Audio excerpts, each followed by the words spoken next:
SEO টিউটোরিয়ালের এই পর্বে আমরা শিখব how search engine works. First of all আমরা অনেকেই মনে করি যে গুগল বা যেটা ওয়ার্ল্ডের সবচেয়ে বড় সার্চ ইঞ্জিন, এটা আসলে সব কিছুই জানে। এমনকি আমাদের দেশে এমন একটা প্রবাদও আছে যে তুমি যেটা জানো না সেটা গুগলকে জিজ্ঞেস করো, মামা সব বলে দিবে। কিন্তু আসলে এই কথাটা কতখানি সত্য? মামা কি আসলেই সব কিছু জানে? নো ভাই, মামা আসলে কিছুই জানে না। মামা শুধু জানে কোন জায়গায় কি পাওয়া যায়, এটাই। এর বাইরে মামার কোনো নলেজ নেই। বিষয়টা আমি একটু ক্লিয়ার করে বলতে চাই। ধরেন একটা লাইব্রেরি, একটি লাইব্রেরি হচ্ছে জ্ঞানের খনি বা জ্ঞান ভাণ্ডার। এখন সেখানে একজন লাইব্রেরিয়ান থাকে। আপনি একজন লাইব্রেরিতে যাবেন, তাকে জিজ্ঞেস করবেন আইনস্টাইনের অমুক বইটা কোথায় পাওয়া যাবে। সে হয়তো 1 মিনিটেরও কম সময় আপনাকে বলে দেবে অমুক তাকে গেলে তুমি আইনস্টাইনের ওই বইটা পাবা। সেখান থেকে আপনি গিয়ে বইটা নিয়ে পড়তে পারেন। এখন ওই লাইব্রেরিয়ান কিন্তু জানে না ওই বইয়ের ভেতরে কী আছে, বা ওই বইয়ের যে নলেজ, সেই নলেজ কিন্তু লাইব্রেরিয়ানের নেই। সে শুধু জানে কোন বই কোন জায়গায় রাখা আছে। ঠিক গুগলও একই ভূমিকা পালন করে।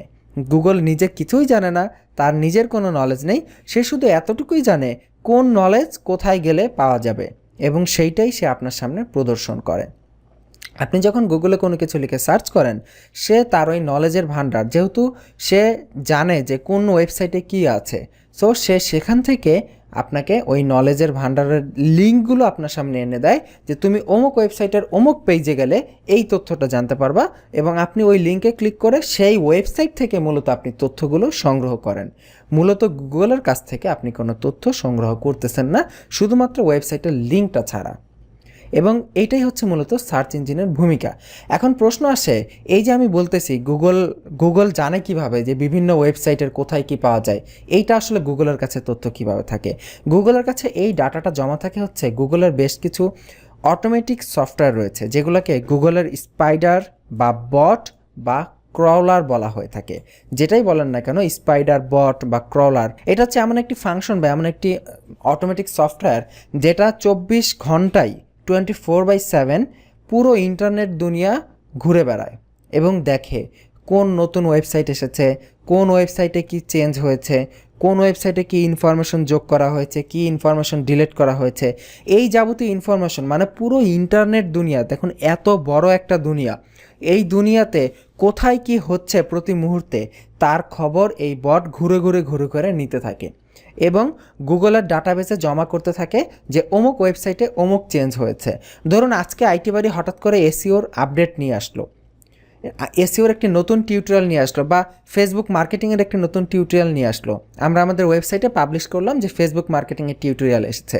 তখন কি করবে, গুগল বট আমার ওয়েবসাইটে যাবে, গিয়ে দেখবে হ্যাঁ আইটি বাড়িতে নতুন একটা টিউটোরিয়াল এসেছে।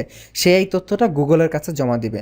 গুগল কি করবে, এই তথ্যটা তার ডাটাবেসে সেভ করে রাখবে যে আইটি বাড়ির ফেসবুক মার্কেটিংয়ের একটি টিউটোরিয়াল বের হয়েছে। যখনই কেউ ফেসবুক মার্কেটিং টিউটোরিয়াল লিখে সার্চ করবে, তখন সে তার এই ডাটাবেসে যেহেতু তথ্যটা জমা আছে যে আইটি বাড়ির একটি বাংলা টিউটোরিয়াল আছে ফেসবুক মার্কেটিংয়ের উপর, সে যদি দেখে আমাদের ফেসবুক টিউটোরিয়ালটি কোয়ালিটি সম্পন্ন, তাহলে সে আমাদের ওই ফেসবুক টিউটোরিয়ালের কথাটা যে পেজে লেখা ছিল সেই পেজকে সবার সামনে এনে উপস্থাপন করবে। এই হচ্ছে জাস্ট গুগলের কাজ। এটা ছাড়া গুগলের আর কোনো কাজই নেই। গুগল আসলে, এখন আমি আপনাকে একটি চমৎকার এক্সাম্পল দেখাই। অলরেডি আমি আপনাকে দেখিয়েছি যে গুগল কত দ্রুত এই কাজটা করতে পারে। যেমন আমি যদি এখানে লিখি বেস্ট মোবাইল 2018 সেরা মোবাইল কোনটা, এখানে আমি অল সিলেক্ট করছি, এখানে ইমেজ সিলেক্ট করা ছিল।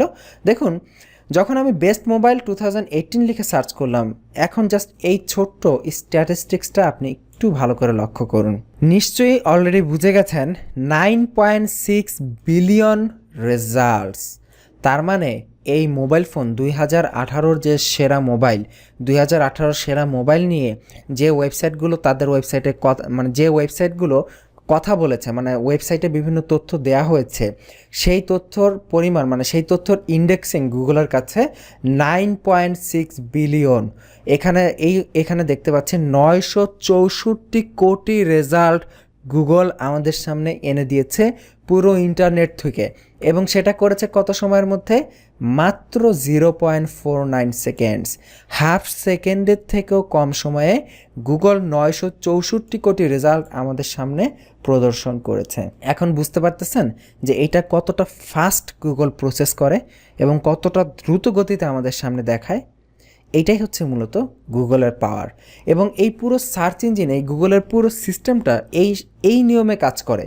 সে ক্রলার পাঠায়, বট পাঠায়, সারাদিন ইন্টারনেট ঘুরে তথ্য সংগ্রহ করে এবং যখনই কেউ সার্চ করে সেই তথ্য অনুযায়ী যে ওয়েবসাইটগুলো রয়েছে সেই ওয়েবসাইটগুলোর লিঙ্ক সে আমার সামনে প্রদর্শন করে। জাস্ট এটাই। এবং এখানে দেখুন কিছু ইনফরমেশন বাই ডিফল্ট এখানে দেওয়া হয়েছে এবং এই ইনফরমেশন কিন্তু গুগলের নিজস্ব ইনফরমেশন না। এই ওয়েবসাইটে গেলে আপনি এই ইনফরমেশনগুলো পাবেন এবং গুগল কি করেছে, এই ওয়েবসাইট থেকে কিছু ইনফরমেশন টান দিয়ে কেটে তার সামনে প্রদর্শন করেছে যে সার্চ করেছে তাকে সহজে বোঝানোর জন্য। এটাকে বলা হয় স্নিপেট। গুগল এরকম বিভিন্ন স্নিপেটের মাধ্যমে অনেক সময় বিভিন্ন রেজাল্টের উত্তর সামনাসামনি প্রদর্শন করে থাকে বিভিন্ন ওয়েবসাইটের ভেতর থেকে তথ্য সংগ্রহ করে। সো এই হচ্ছে গুগল বা সার্চ ইঞ্জিনের কার্যপ্রণালী। এখন আমার মনে একটি প্রশ্ন আসতেছে, আপনার মনেও আসা উচিত, সেটা হচ্ছে এই যে আমি বললাম গুগলের বট 24 ঘন্টায় ঘুরতে থাকে, সব ওয়েবসাইটের তথ্য নিতে থাকে, তাহলে এমন কি হতে হয় না যে আপনি কি একবার ভাবেন না যে ফেসবুকের মধ্যে আপনি অনেককে অনেক পার্সোনাল মেসেজ দেন, পার্সোনাল ছবি দেন, গুগল তো তাহলে সেগুলোও দেখে ফেলতেছে, তাই না? তাহলে গুগলের কাছে সেই ডাটাগুলোও চলে আসতেছে। এরকম হলে কীরকম হলো? তাহলে তো মানুষের কোনো প্রাইভেসি থাকলো না। আসলে এই বিষয়টা কন্ট্রোল করা যায়।